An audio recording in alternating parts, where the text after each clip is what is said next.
平是台湾最早开发的地方，从古到今蕴含了丰富的历史养分，融入当代的创意与建设中，更值得细细品味。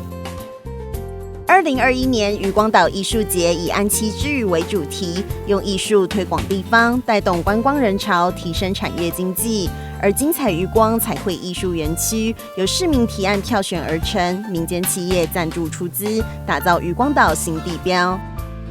渔光岛排水紧急抢修工程总经费约412万元，重配管线、改建抽水站等设施，让居民在汛期来临时更加安心。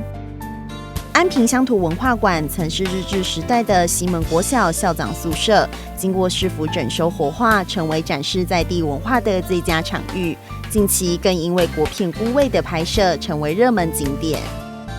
配合安平入选观光经典小镇，整建安平旅游资讯中心，总经费49万元，以文化元素为核心规划，并使空间更舒适通透。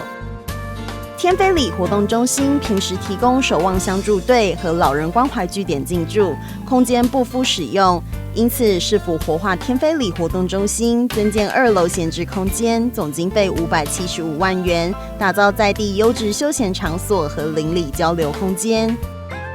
我们那个里活动中心因为使用空间不够，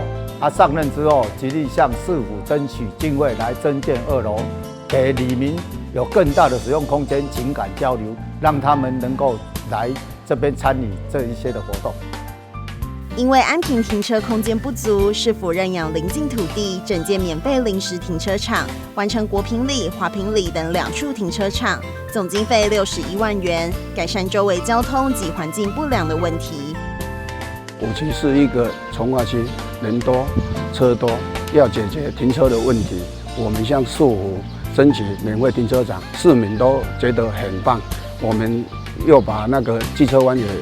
纳入在里面，给市民有一个停车的好地方，可以改善环境卫生、交通顺畅。改善安平全区老旧公厕，将设施逐步换新，让市民使用更加便民贴心。这处的改建的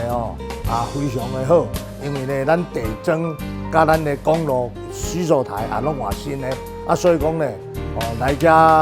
咧运动的，也是来活动中心的学员来这，大家拢学了赞。